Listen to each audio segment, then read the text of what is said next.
I've been doing a lot of thinking, as most of you have, about what took place in that courtroom last week and its implications beyond getting into the weeds of grand juries and jury instructions and collateral evidence and so forth and so on. Because it's so much bigger than the rules of evidence and so forth. What am I talking about? The Democrat Party. The Democrat Party's cheering what took place. Their surrogates are cheering what took place. Joe Biden went to a microphone and lied about what took place and then sneered after it. This is part and parcel of their war on the Constitution almost from day one. Almost from day one. This is the party that supported nullification and slavery. This is the party that supported separate but equal, that is segregation. This is the party that supported Jim Crow. This is the party that supports and embraces American Marxism, which rejects the Constitution and the founders and the framers. They used the 14th Amendment in order to try and prevent Donald Trump from running for president. And this is what they do. And that's what happened in New York. Let me put it to you bluntly. South Carolina was the point in which the Constitution came under attack, came to a head. It resulted in the Civil War. New York is the new South Carolina. That is the Confederacy. What do I mean by that? I'm not arguing here that there will be a violent civil war. I don't know what comes. Nobody does. What I'm arguing here is the Civil War was about slavery and about the attack on the Constitution and the attack on the Union, the nation. What took place in that courtroom? The jury should never have been impaneled. A Soros prosecutor and a Biden judge, in effect, decided that they were going to launch a war against our constitutional construct. How so? By nullifying the due process clause of the Constitution in the Fifth Amendment, by nullifying the due process clause that applies to the states through one of the post-Civil War amendments, the 14th Amendment. And if this stands, the consequences will be very dire for the future of this country and the Constitution. Let me put it to you this way. Due process goes back to the Magna Carta of 1215.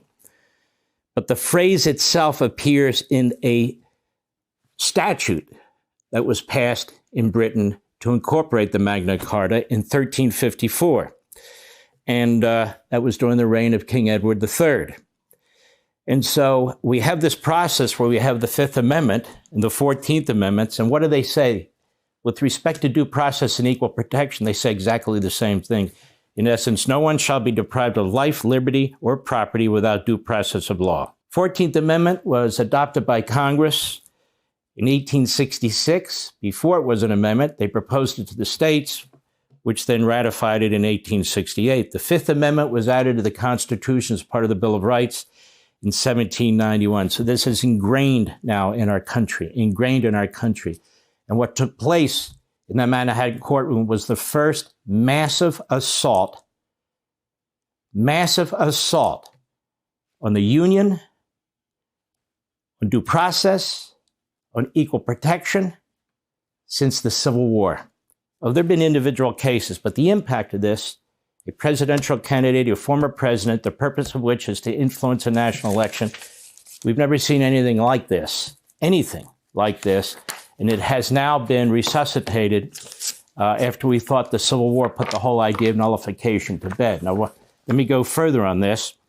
Our friends at the National Constitution Center, nullification is the constitutional theory that individual states can invalidate federal laws or judicial decisions they deem unconstitutional. And it has been controversial since its inception in American history because the Constitution doesn't provide for nullification per se. Now, that said, this is even worse than nullification than we've seen in the past, nullifying federal laws. This is a nullification of 2 amendments to the federal Constitution. A nullification of amendments to the federal Constitution that basically enshrine the entire belief system in the Declaration of Independence, your right to life, liberty, and the pursuit of happiness. James Madison is considered Mr. Constitution. This issue of nullification was raised with him by a former senator, Edward Everett, And James Madison wrote a very long letter back to him on August 28, 1830. And he said this in part, being thus derived from the same source as the constitutions of the states, it has within each state, this idea of nullification, the same authority as the constitution of the state, and is as much a constitution in the strict sense of the term within the prescribed sphere as the constitutions of the states are within their respective spheres, but with the obvious and essential difference that being a compact among the states, that is the Constitution, in their highest sovereign capacity, the states adopted the Constitution, and constituting the people thereof one people for certain purposes. That is, you're a citizen of a state, but you're also a citizen of the United States under the federal Constitution. It cannot be altered or annulled at the will of the states individually, as the constitution of a state may be at its individual will. In other words, a state constitution or state legislature cannot nullify the nature of national citizenship that was adopted by states. By states. These amendments later we'll get into. It's worse in this case in Manhattan because the state as an entity is enacting. It's a piece of the state, a small piece of the state, one judge and one prosecutor. So it's worse. He says between these different constitutional governments, the one operating in all the states, the others operating separately in each, with the aggregate powers of government divided between them, it could not escape attention that controversies would arise concerning the boundaries of the jurisdictions, and that some provision ought to be made for such occurrences. A political system that does not provide for a peaceful and authoritative termination of occurring controversies would not be more than the shadow of a government. The object and end of a real government being the substitution of law and order for uncertainty and confusion and violence, which of course is exactly what Bragg and Mershon have done in their courtroom. Not the state legislature, not the governor, two people. He goes on, quote, that the Constitution and the laws made in pursuance thereof and all treaties made under the authority of the United States shall be the supreme law of the land. Two, that the judges of every state shall be bound thereby by anything in the Constitution and laws of any state to the contrary notwithstanding. Three, that the judicial power of the United States shall extend to all cases in law and equity arising under the Constitution, the laws of the United States, and treaties made under the authority thereof. Well, the issues that took place in that courtroom arise under the federal Constitution, which is why Joe Biden, an old Confederate who supported racism and segregation, opposed Brown versus Board of Education by opposing the integration of our public school systems. That's why he got up and said, this is a state court issue. No, it happened in a state court. That doesn't make it a state court issue. Madison goes on. He says, with respect to the judicial power of the United States and the authority of the Supreme Court in relation to the boundary of jurisdiction between the federal and state governments, I may be permitted to refer to the 39th number of the Federalist for the light in which the subject was regarded by its writer, meaning him, he wrote it, at the period when the Constitution was depending, and it is believed that the same was the prevailing view then taken of it, that the same view has continued to prevail, and that it does so at this time, notwithstanding the imminent exceptions to it. He said, there is no nullification right under the Constitution, period. And what I'm saying is what took place in that Manhattan courtroom was the nullification of a part of the Bill of Rights and the 14th Amendment, one of the Civil War amendments. Finally, he says in part, what the fate of the Constitution of the United States would be if a small proportion of the states could expunge parts of it, particularly valued by a large majority, and have but one answer. And he meant by that a civil war. That's 1830. He could see it coming. In 1834, he wrote a long treatise on this, December, about nullification. And I'm not going to read it to you in full, but I'll read one section. It follows from no view of the subject that a nullification of a law of the U.S. can, as is now contended, belong rightfully to a single state is one of the parties to the Constitution, the state not ceasing to avow its adherence to the Constitution. A plainer contradiction in terms or a more fatal inlet of anarchy cannot be imagined. He said that New York's part of the United States of America.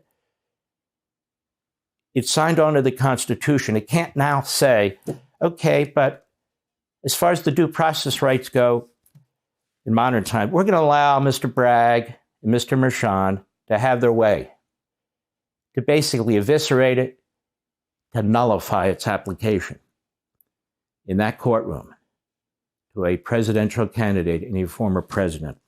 Well, who wrote this 14th Amendment?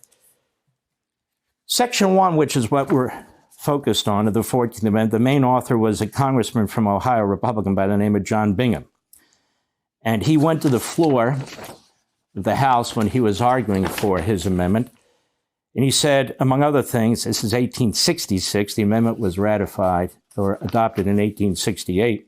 I think, sir, that the honorable gentleman from Vermont has uttered words that ought to be considered and accepted by the gentlemen of the House when he says that the action of this Congress in its effect upon the future prosperity of the country will be felt by generations of men after we shall all have paid the debt of nature. I believe, Mr. Speaker, as I've had occasion to say more than once, that the people of the United States have entrusted to the present Congress in some sense the care of the Republic, not only for the present, but for all hereafter. Your committee, sir, would not have sent to this House for its consideration this proposition, this proposed amendment, the 14th, but for the conviction that its adoption by Congress and its ratification by the people of the United States is essential to the safety of all the people of every state.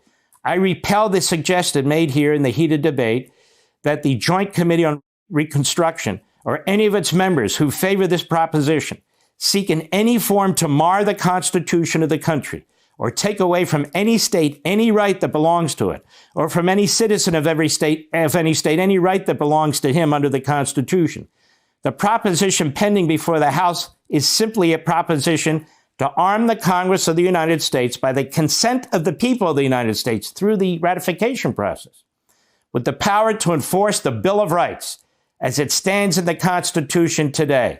It hath that extent and no more, he points out.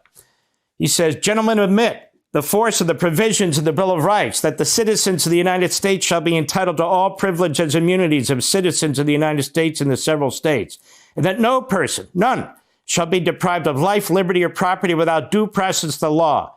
But they say, we are opposed to its enforcement by act of Congress under an amended Constitution as proposed. That's the sum and substance of all the argument we have heard on this subject.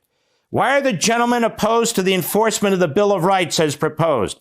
Because they aver it would interfere with the reserved rights of the states? Who ever before heard that any state had reserved to itself the right under the Constitution of the United States to withhold from any citizen of the United States within its limits, under any pretext whatever, any of the privileges of a citizen of the United States, or to impose upon him, no matter from what state he may have come, any burden contrary to that provision of the Constitution, which declares that the citizen shall be entitled in the several states to all the immunities of a citizen of the United States. He ends. The question is simply whether you will give by this amendment to the people of the United States the power by legislative enactment to punish officials of states for violation of the oaths enjoined upon them by their Constitution. That is the question, and the whole question. The adoption of the proposed amendment will take from the states no rights that belong to the states. They elect their legislature. They enact their laws for the punishment of crimes against life, liberty, or property. But in the event of the adoption of this amendment, if they conspire together to enact laws refusing equal protection to life, liberty, or property, that Congress is thereby vested with the power to hold them to answer before the bar of the national courts for the violation of their oaths and the rights of their fellow man. Why should it not be so? Is the Bill of Rights to stand in our Constitution hereafter, as in the past 5 years within 11 states, a mere dead letter? And therein, ladies and gentlemen, is the bottom line. Why do I want this case to get before the Supreme Court? So they have the opportunity, whether they take it or not, to give us our due process clause back, to give us our equal protection clause back.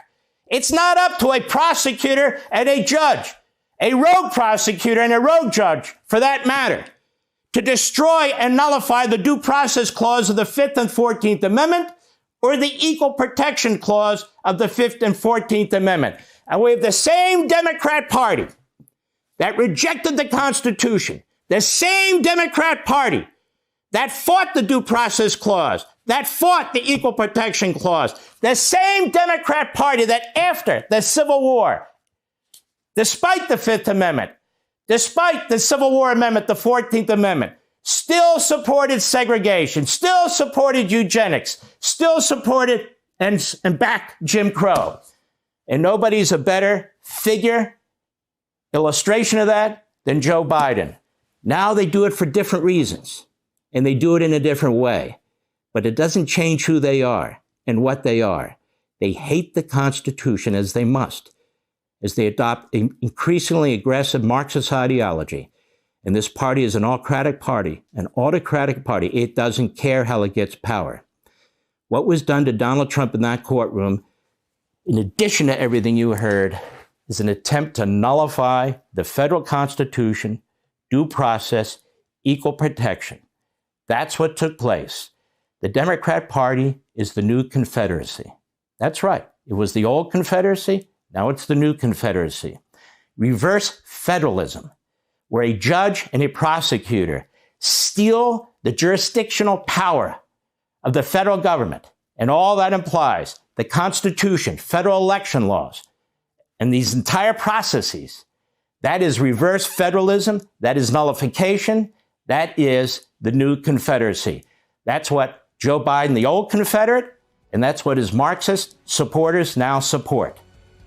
This needs to be fought. Hey, Sean Hannity here. Hey, click here to subscribe to Fox News YouTube page and catch our hottest interviews and most compelling analysis. You will not get it anywhere else.